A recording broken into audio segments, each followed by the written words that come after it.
శ్రీమాత్రే నమః. జై మాతాది. భక్తులకు నమస్కారం.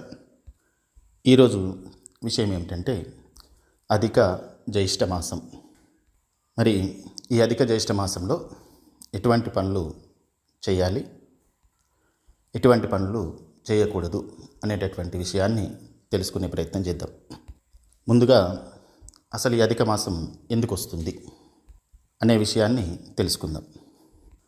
చూడండి, మన తెలుగు నెలలు మొత్తం కూడా చంద్రుణ్ణి అనుసరించి ఉంటాయి. అంటే అమావాస్య పాడ్యం నుంచి, అంటే అమావాస్య తర్వాత పాడ్యం నుంచి తిరిగి అమావాస్య వరకు, అంటే చంద్రుడు మనకు కొంచెం కనపడేటటువంటి నెలవంక వచ్చిన రోజు నుండి చంద్రుడు పూర్తిగా కనపడినటువంటి రోజు అమావాస్య వరకు ఒక నెలగా, అంటే ఒక మాసం కింద తీసుకుంటాం. ఇది 28 రోజులు కానీ 29 రోజులు కానీ వస్తుంది. మరి సూర్యునికి సంబంధించినటువంటి క్యాలెండర్ తీసుకుంటే, అంటే ఇక్కడ భూమి సూర్యుని చుట్టూ తిరగడానికి పట్టేటటువంటి కాలాన్ని ఆధారంగా చేసుకొని నెలల కింద విభజించినప్పుడు అవి 30 రోజులు కానీ 31 రోజులు కానీ వస్తాయి. ఇక్కడ ఉన్నటువంటి వ్యత్యాసం ఏదైతే ఉందో, ఈ ఒక్కరోజు 2 రోజుల వ్యత్యాసాలు ఏవైతే ఉన్నాయో, ఈ రెండింటిని సరిచేయడం కోసం ఈ అధిక మాసం వస్తుంది. అది ఈ సంవత్సరం జ్యేష్ఠ మాసంలో వచ్చింది. దాన్నే అధిక జ్యేష్ఠ మాసం అంటాం. ఈ అధిక జ్యేష్ఠ మాసం మే నెల 17వ తారీఖు నుంచి జూన్ 15వ తారీఖు వరకు ఉంటుంది. ఇక ఈ అధిక జ్యేష్ఠ మాసంలో ఎటువంటి పనులు చేయవచ్చో చూద్దాం ఒకసారి. ఈ అధిక జ్యేష్ఠ మాసం పూర్తిగా విష్ణుమూర్తికి సంబంధించినటువంటి నెల కావున దీన్ని పురుషోత్తమ నెల అని కూడా, అంటే పురుషోత్తమ మాసం అని కూడా పిలుస్తాం. ఇది పూర్తిగా ఆధ్యాత్మికంగా ఉండేటటువంటి నెల. అంటే ఈ నెల రోజులు మనకు సాధ్యమైనంత వరకు ఎంత ఎక్కువ సమయం దొరికితే అంత ఎక్కువ సమయం భగవంతుణ్ణి పూజించుకుంటూ ఉండడం చాలా మంచిది. భగవన్నామస్మరణ చేసుకుంటూ కూడా ఉండండి. ఈ నెల మొత్తం విష్ణుమూర్తికి సంబంధించింది కాబట్టి ప్రతిరోజు పొద్దున్నే వెంకటేశ్వర సుప్రభాతం వినండి. మీకు వచ్చుంటే పారాయణ చేసుకోవచ్చు.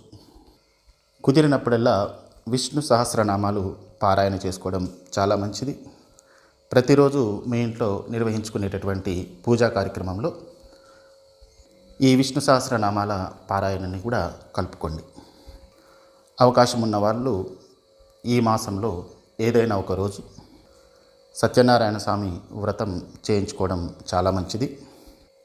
చూడండి, ఈ నెలలో ఎంత ఎక్కువ వీలైతే అంత పూజాది కార్యక్రమాలు నిర్వహించుకుంటే ఎక్కువ ఫలితం లభిస్తుంది. దానివలన మనం తెలవకుండా చేసినటువంటి చెడు కర్మ ఏదైతుందో అది కొంత తగ్గడానికి అవకాశం ఉంటుంది. దానివల్ల మనం కర్మ సిద్ధాంతం నుంచి కొంతవరకు బయటపడగలం. ఇక ఈ మాసం మొత్తం కూడా పూర్తిగా ఆధ్యాత్మికతకు సంబంధించింది.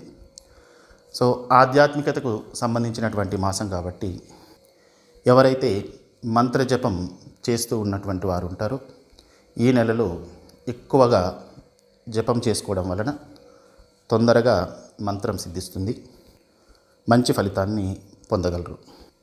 ఇక మీ శక్తి ఉన్నంత వరకు ఎంత వీలైతే అంత దానం చేయడం కూడా చాలా మంచిది. కుదిరితే అన్నదానం చేయండి, లేదంటే ఏవైనా వస్త్రాలు దానం చేసినా కూడా చాలా మంచిది. ఇక చేయకూడనటువంటి పనులు ఏమిటనేవి చూద్దాం. చూడండి, ఈ మాసం ముందే చెప్పిన ఆధ్యాత్మికతకు సంబంధించినటువంటిది కావున మనకు సంబంధించినటువంటి దేహాన్ని, బుద్ధిని, ఆత్మను శుద్ధి చేసుకునేటటువంటి మాసం కాబట్టి ఈ నెలలో ఎటువంటి కొత్త పనులు ప్రారంభించరాదు.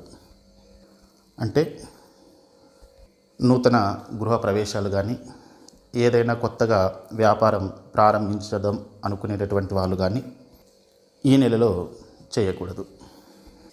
ఈ నెలలో ఆత్మను శుద్ధి చేసుకొని దీని తర్వాత నూతనంగా ఏ పనులైనా ప్రారంభించవచ్చు. ముందే ప్రారంభం చేయబడినటువంటి పనులు, ఆల్రెడీ నడుస్తున్నటువంటి పనులు ఏవైతే ఉంటాయో వాటిని ప్రశాంతంగా చేసుకోవచ్చు. మరియు ఈ నెలలో సాధ్యమైనంత వరకు మీకు కుదిరినప్పుడు ఉపవాసం ఉండడానికి ప్రయత్నం చేయండి. ఏవైనా ఆరోగ్య సమస్యలు ఉన్న వాళ్ళు ఉపవాసం ఉండవలసిన అవసరం లేదు. మీకు కుదిరినప్పుడు ఉండండి, మంచి ఫలితాలు లభిస్తాయి. ఆ విష్ణుమూర్తి అనుగ్రహంతో అందరికీ మంచి జరగాలని కోరుకుంటూ, జై మాతాది, శ్రీమాత్రే నమః.